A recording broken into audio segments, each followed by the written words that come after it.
नमस्कार, मैं हूं आरजू अंसारी और आप देख रहे हैं राष्ट्रीय जगत विजन न्यूज। मनेंद्रगढ़ चिरमिरी भरतपुर जिले के हरचौका साप्ताहिक बाजार के पास दो सराफा व्यापारियों पर फायरिंग कर सोना चांदी लूटने की घटना का जनकपुर पुलिस ने बड़ा खुलासा कर दिया है।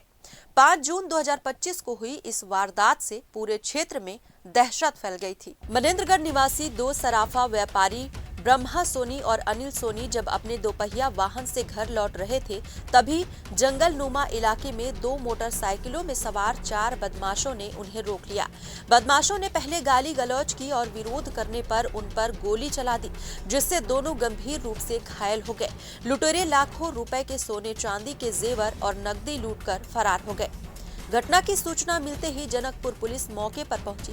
मामले की गंभीरता को देखते हुए सरगुजा रेंज के आईजी और एमसीबी एसपी के निर्देश पर पुलिस ने रात भर कॉम्बिंग की। शुरुआती जांच में ही साफ हो गया कि वारदात पूरी योजना बनाकर की गई थी और व्यापारियों की पहले से ही रेकी की गई थी। जांच के दौरान पता चला कि गोहपारू थाना क्षेत्र में भी इसी तरह की लूट की घटना हुई थी। दोनों मामले के पैटर्न एक जैसे होने के बावजूद जनकपुर और गोहपारू पुलिस ने संयुक्त जांच शुरू की। संदेह के आधार पर 4 संदिग्धों देशराज कुशवाहा, मोनू कुशवाहा, उमाशंकर शर्मा, राम प्रकाश उर्फ लल्ला को हिरासत में लिया गया और पेट्रोल लाइनअप के दौरान पीड़ित व्यापारियों ने सभी आरोपियों की पहचान कर ली। पूछताछ में सामने आया कि मुख्य आरोपी देशराज कुशवाहा चिरैया क्षेत्र में खेत की लेबलिंग का काम करता था और उसे व्यापारियों की बाजार दिनचर्या की पूरी जानकारी थी। उसी ने अपने साथियों के साथ मिलकर वारदात की साजिश रची थी। पुलिस अब लूटे गए सोना चांदी और हथियारों की बरामदगी के लिए मुरैना सहित कई स्थानों पर दबिश दे रही है। अधिकारियों के अनुसार ये गिरोह पहले भी ऐसी वारदातों में शामिल रहा है। पुलिस की इस कार्रवाई से व्यापारियों में राहत और सुरक्षा का भरोसा बढ़ा है। पुलिस का कहना है कि व्यापारियों की सुरक्षा उनकी सर्वोच्च प्राथमिकता है और अपराधियों पर सख्त कार्रवाई जारी रहेगी। ये घटना इस प्रकार से हुई थी कि अभी जून महीने में 5 तारीख को राकेश सोनी थाना ने जो है FIR दर्ज कराई कि उनके भाई लोग साप्ताहिक बाजार करने के लिए हरचौका गए हुए थे। अनिल सोनी और ब्रह्मा सोनी जो वापस लौट रहे थे तो घुगरी के पास उन्हें 2 मोटरसाइकिलों में 4 अज्ञात व्यक्तियों की गोली मार दी है और उनके पास रखा हुआ सामान को लूट कर भाग गए। इस सूचना पर जो है तत्काल उस समय पुलिस ने काफ़ी सक्रियता के साथ काम किया था। हर संभव प्रयास किए थे, परंतु संदेहों को कुछ पता नहीं चल रहा था। अभी श्रीमान माइक 1 महोदय श्रीमती रत्ना सिंह साहब के यहाँ आने के पश्चात उन्होंने कई बार यहाँ का दौरा किया। उन्होंने सख्त और स्पष्ट निर्देश दिए हैं कि अपराधी और असामाजिक तत्वों पर किसी भी कानूनी हद तक जाकर कार्रवाई करना है और किसी भी तरह से मामले अनट्रेस नहीं होना चाहिए। जिनके मार्गदर्शन में श्रीमान SDP महोदय श्री अलेक्सिस टोटो साहब के दिशा निर्देश पर वो भी कल आए हुए थे, तो उनके निर्देशन पर पुलिस सक्रियता के साथ इस मामले को संजीदगी के साथ काम कर रही थी।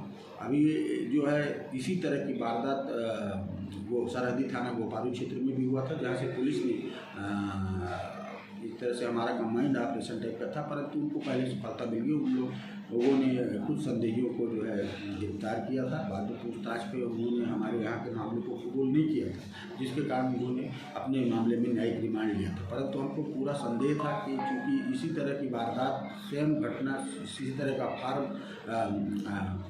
जो है उन्होंने फायर आर्म्स यूज़ किया है, वहाँ पे इसी तरह मोटरसाइकिल का इस्तेमाल किया है। उनकी काट काठी हाइट हेल्थ सारी चीज़ें मिलती जुलती थी, जिस कारण से हम लोगों ने उनको जेल में विधि अनुरूप शिनाख्ती कार्रवाई कराई। जो हमारे यहाँ के आहतगण थे उन्होंने जेल जाकर उनकी शिनाख्ती कार्रवाई में 4 संदेहियों को सही पहचाना। वो हमारे पास केस बना। हम लोगों ने प्रोडक्शन वारंट जारी कराया माननीय न्यायालय से और माननीय न्यायालय में अभियुक्तों की उपस्थिति पश्चात हमने विधिवत अनुमति लेकर उनकी मामले की गिरफ्तारी की और पुलिस रिमांड मांगा, जो माननीय न्यायालय ने स्वीकृत किया। पूछताछ पर जो है पहले तो नानकूर करते रहे, बाद में उन्होंने जुर्म करना स्वीकार किया और इस घटना में प्रयुक्त पिस्तौल नुमा कट्टा, एक जिंदा कारतूस, एक फायर शुदा खोखा पुलिस ने बरामद किया। लूट किए गए 90 से 95% मसूकों की बरामदगी हुई है। इस तरह से आरोपीगण द्वारा इस मामले में भी घटना घटित करना पाया गया, जिस पर उनको माननीय न्यायालय में पेश कर न्यायिक रिमांड प्राप्त किया गया। कितने की लूट होगी सर? ये लगभग 5 लाख के आसपास में लूट थी, सोना चांदी दोनों मिला। जिसमें कुछ छोटा मोटा व्यवसायिक गाँव के हिसाब से सोना लोग करते थे साप्ताहिक बाज़ारों में जाकर। तो लगभग इतनी ही राशि का सोना और चांदी बरामद करने में पुलिस ने सफलता प्राप्त की है। एमसीबी से गणेश तिवारी की रिपोर्ट। फिलहाल इस खबर में बस इतना ही। देश प्रदेश की खबरों से अपडेटेड रहने के लिए हमारे चैनल को सब्सक्राइब करें और नए खबरों के नोटिफिकेशन के लिए बेल आइकॉन जरूर दबाएं। नमस्कार।